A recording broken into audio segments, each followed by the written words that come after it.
మీరు విన్నారా ఎప్పుడైనా గతంలో అంటే రేవంత్ రెడ్డి కాకుండా ఆయన మాట్లాడే మాటలు ఈ తొండలో వదులుతా రాళ్ళతో కొడతా పేగులు తీసి మెడకేసుకుంటా అనే వర్డ్స్ గతంలో ఆ స్థాయి నాయకులు ఎవరైనా మాట్లాడినారా? మీరు విద్యార్థి టైం నుంచి ఉన్నారా పాలిటిక్స్? ఇదంతా కూడా ఎన్టీ రామారావు టైప్ నుంచి కుక్క మూతి పిందెలు అని మొట్టమొదటిసారి ఎన్టీ రామారావు గారు అన్నప్పుడు కాంగ్రెస్ నాయకులను పట్టుకొని ఎవర్రా కాంగ్రెస్ నాయకులు కుక్కమూతి పిందెలు అని చెప్పని ఏదేదో కాంటెక్స్ లో అంటాడు, ఒక సినిమాటిక్ ఎక్స్ప్రెషన్. గతంలో ఆయన politics ఆయన ముఖ్యమంత్రిగా ఉన్నప్పుడు ఆయన 83 తర్వాత అంటే అబ్బా కుక్కమూతి పిందెలు అంటారా అని చెప్పని అన్నారు. ఆంధ్రుల ఆత్మగౌరవాన్ని ఢిల్లీ కాళ్ళ దగ్గర తాకట్టు పెట్టినరు, కుక్క మూతి పిందెలు అంటే పెద్ద సంచలనం ఆ రోజుల్లో. అక్కడి నుంచి డే బై డే కొంత perversion in politics is quite obviously visible. అది భాష రూపంలో కానీ, భావం రూపంలో కానీ, ఆచార వ్యవహారాల రూపంలో కానీ, విధి విధానాల్లో కానీ వచ్చింది. బట్ ఇంత అధ్వానంగా దేశంలో ఎవడు మాట్లాడాడు? బూతుల మీద ఏమనంటే కేసీఆర్ గారితో పోల్చుకునే ప్రయత్నం చేస్తారు. బట్ కేసీఆర్ గారు తెలంగాణ ఉద్యమ కాలంలో ఒక పక్కన 1200 మంది పిల్లలు చనిపోతున్నారు, మరో పక్కన లక్షలాది మంది రోడ్ల మీదకి వచ్చి ఉద్యమాలు చేస్తున్నారు, మరో పక్కన వచ్చిన తెలంగాణను నోటికాడి ముద్దను లాక్కపోయినట్టుగా December 9th ఒక ప్రకటన వస్తే ఆ ప్రకటన నుండి ఆంధ్ర నాయకులంతా తెలుగుదేశం పార్టీ వాళ్ళు చంద్రబాబు నాయుడు గారి నేతృత్వంలో మొత్తం రిజైన్లు చేసి దాన్ని రాకుండా అడ్డుకునే ప్రయత్నం చేసిండ్రు. అన్ని రకాల తెలంగాణను రాకుండా గండిగొట్టే ప్రయత్నం చేసినప్పుడు ఆక్రోషంగా కొంత పరుషమైన పదజాలం ఆ ఉద్యమ నేపథ్యంలో మాట్లాడొచ్చు. కానీ అధికారంలోకి వచ్చి ముఖ్యమంత్రి అయిన తర్వాత కూడా ప్రతిపక్షంలో కుక్క సాగు చేస్తాడనో, లేకపోతే కాటికి కాలు దాపుకున్నాడో, ఎప్పుడు తెస్తాడో, ఎప్పుడు పిల్లలు వలగొట్టాలా, ఎప్పుడు లాగుల తొండలేయాలా, ఎప్పుడు బట్టలు ఇప్పాలా, ఎప్పుడు ఉరితాడేయాలా, ఇట్లా చిల్లర మాటలు మాట్లాడిన ముఖ్యమంత్రి దేశంలో ఎవరు లేరు. ఆయనే ఉన్నారు. మరి ఆయనకి ఎవరు గురువో, ఆయనకి ఎవరు సిద్ధాంతకర్తలో తెలియదు. కానీ but that won't help the state. ఎందుకంటే ఆ పొజిషన్కు కొంత శాంటిటీ ఉంటుంది. ఇప్పుడు కేసీఆర్ లాంటి ఆయన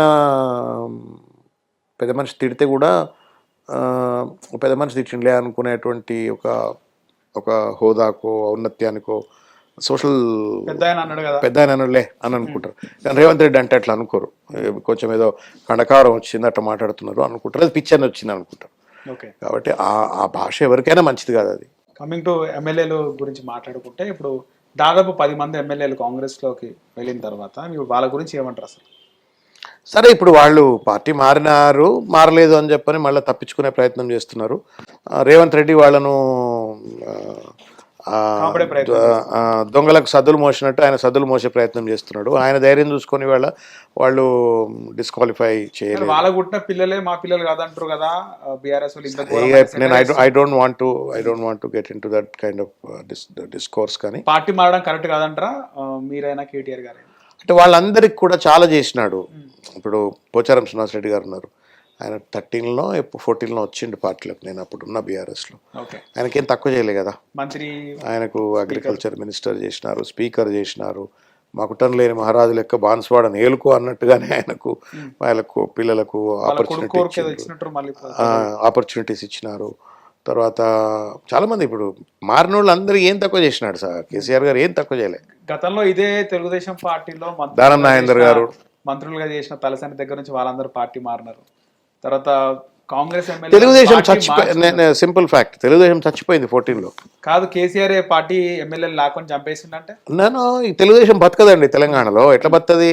వాళ్ళు పోటీ చేస్తారు కదా. నేను పోటీ చేస్తే చేయొచ్చు, కొన్ని సీట్లు గెలిస్తే ఆ రోజు ఉన్నటువంటి ఒక పరిణామ క్రమంలో గెలవచ్చు కాక. కానీ తెలుగుదేశం పార్టీ తెలంగాణలో ఇప్పుడు టీఆర్ఎస్ ఆంధ్రాలో బతదా? అది వేరే. మీరు ఫ్యాక్ట్ మాట్లాడుకోవాలి. కేసీఆర్ ఒక మాట, కేసీఆర్ అభిమానులు ఉన్నారు.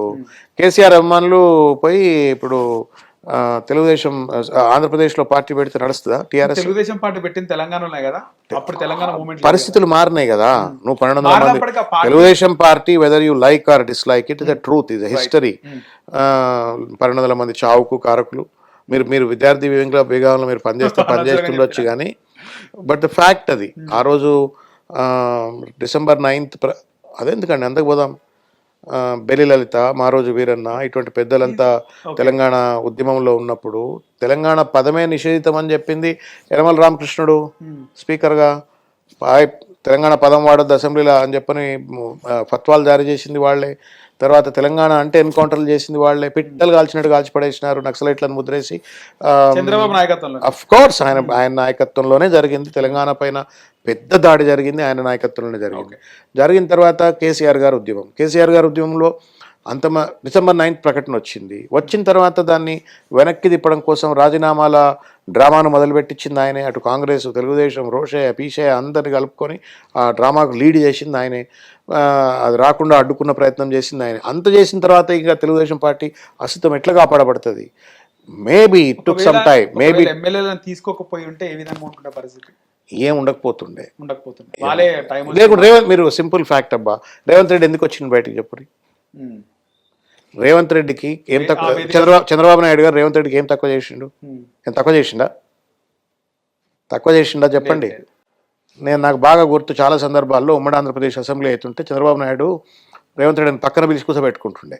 ఆయన బాగా కూర్చోబెట్టుకునే వ్యక్తులలో అనంతపూర్ ఆయన పేరు ఏం పేరండి, మన పయ్యావుల కేశవ్, రేవంత్ రెడ్డి, నరేంద్ర అని ఒక ఆయన, ఇంకెవరు ఒకళ్ళిద్దరు ఉంటుండే. వాళ్ళని పిలిచి పక్కన కూర్చోబెట్టుకొని సొంత కొడుకులను కూర్చోబెట్టుకున్నాడు. నువ్వు రమణ లాంటి ఒక stalwart backward class leader president ఉండగా నువ్వు వర్కింగ్ ప్రెసిడెంట్ అని చెప్పి వర్కింగ్ ప్రెసిడెంట్ ఇచ్చిండు. ఆర్థికంగా బలపడే వెసులుబాటు కల్పించిండు. వాళ్ళ సామాజిక వర్గం, వాళ్ళ ఆర్థిక మూలాలు పెద్దవి కదా. ఆర్థికంగా బలపరిచే, రాజకీయంగా బలపరిచే, సామాజికంగా బలపరిచే వర్కింగ్ ప్రెసిడెంట్ ఇచ్చే తెలుగుదేశం, దాని ఏం భవన్ అంటారు తెలుగుదేశం పార్టీ ఆఫీస్, ఎన్టీఆర్ భవన్ మొత్తం ఆయనకు అప్పచెప్పే అంత పెద్ద బిల్డింగ్ బ్రహ్మాండ పార్క్ ఒప్పచెప్పిన తర్వాత యాడికి పోయినా ఆయన ఎందుకు వదిలిపెట్టిండి చెప్పరాదురి. ఒకవేళ నిజంగానే మీరు అనుకున్నట్టుగా రాజకీయంగా అది బతకగలుగుతుంది, మనుగడ సాగించగలుగుతుంది అనుకున్నట్టయితే ఎందుకు ఉండలేదు అందులో? వదిలిపెట్టి ఎందుకు పోయిండు? ఆయన బతుకు తెరువు లేదు అందులో. నేను నా పుట్టి మునుగుతుంది, తెలుగుదేశం పార్టీ పుట్టి మునుగుతుంది కాబట్టి నేను కాంగ్రెస్ను పట్టుకొని బతాను, కాంగ్రెస్లోకి వచ్చిండు. సరే, ఇక అది డిఫరెంట్ జర్నీ. కాబట్టి మీరు అడిగిన ప్రశ్నకు రేవంత్ రెడ్డి సమాధానం. రైట్. సో పార్టీ మారిన ఆ తర్వాత కాంగ్రెస్ పార్టీ ఎమ్మెల్యేలను తీసుకున్నారు, సిఎల్పి విలీనం చేసుకుంది టీఆర్ఎస్, కేసీఆర్. దానిపైన ఏం చెప్తారు? జరిగింది, ఆయన అవసరం. అది కూడా రేవంత్ రెడ్డి కారకుడు. చాలాసార్లు చెప్పిన నేను. రేవంత్ రెడ్డి కారకుడు 100%. ఎందుకు అంటే ఇప్పుడు 63 సీట్లు ఇవాళ రేవంత్ రెడ్డి, కాంగ్రెస్ ఎట్లయితే 63 సీట్లు గెలుచుకుందో కేసీఆర్ గారు కూడా టీఆర్ఎస్ పార్టీ 63 సీట్లు గెలుచుకుంది. 63 సీట్లు ప్లస్ 7 సీట్ల ఎంఐఎం 70 సీట్లు. ఆ 70 సీట్లు ఉన్నప్పుడు మనందరికీ కనబడేది వేం నరేందర్ రెడ్డి నీ ఎమ్మెల్సీ చేయడం కోసము 18లో ఎక్కువ సీట్లు వచ్చినట్టు 18లో మీరు చెప్పేది. యూర్ టాకింగ్ 18 ఆర్ అంతకుముందు? ఇక ఇప్పుడు ఒకసారి పరంపర మొదలైన తర్వాత ఇక అది కొనసాగింది. అది రైట్ ఆ రాంగ్ నేను చెప్తున్నా కదా. పరంపర మొదలైంది. అయాలనేమో రేవంత్ రెడ్డి ఏడ పార్టీని పుట్టి ముంచుతారో, ఉన్న ఎమ్మెల్యేలందరినీ చంద్రబాబు నాయుడు ఆయన ఇద్దరు కలిసి మొత్తం పార్టీని సర్వనాశనం చేసి ప్రభుత్వాన్ని కూల్చేసే ప్రయత్నం చేస్తారో, ఎమ్మెల్యేలు కొనుక్కుంటారో అని చెప్పని మీరు నా ఎమ్మెల్యే కొనేది ఇంద్రాబాయి ఓటుకు నోటు కేసు ద్వారా నేనే గుంజేసుకుంటాను, అందరినీ గుంజేసుకున్నారు. 1. 2, ఆ పరంపర కొనసాగింది. అది రైటా రాంగా అంటే అందుకే కదా ఆ పార్టీ మారిన వాళ్ళు ఎవరు గెలవలే. మళ్ళా మీరు 18 తర్వాత ఎన్నికల్లో కాంగ్రెస్ నుండి టీడీపీ మన బీఆర్ఎస్కి వచ్చిన వాళ్ళు ఎవరు గెలవలే. దాని అర్థమైంది ప్రజలు హర్షించలేదు. ఇక దానికి అంతకంటే ఎక్కువ డీప్ చర్చ అవసరం లేదు. ఇక హిట్ టీవీ యాప్, ఇందులో short news, live news, entertainment shows, movies, digital magazines తో పాటు మీ జిల్లా వార్తలను కూడా ఫ్రీగా చూడొచ్చు. ఇంకెందుకు ఆలస్యం, వెంటనే హిట్ టీవీ యాప్ ని డౌన్లోడ్ చేసుకుని ఫ్రీగా ఎంటర్టైన్మెంట్ పొందండి. Hit TV app, hit TV app, please download hit TV app. Hit TV app ని ఫ్రీగా డౌన్లోడ్ చేసుకుని ఎంజాయ్ చేయండి. మీకు నచ్చిన ఎంటర్టైన్మెంట్ కోసం హిట్ టీవీ యాప్ ని ఫ్రీగా డౌన్లోడ్ చేసుకుని ఎంజాయ్ చేయండి. హిట్ టీవీ యాప్ ని డౌన్లోడ్ చేసుకుని ఆస్వాదించండి, ఆశీర్వదించండి. ఇంతమంది సెలబ్రిటీలు హిట్ టీవీ యాప్ ని డౌన్లోడ్ చేసుకోండి అని చెప్తున్నారంటే ఎంత మంచి యాప్ ఆలోచించండి.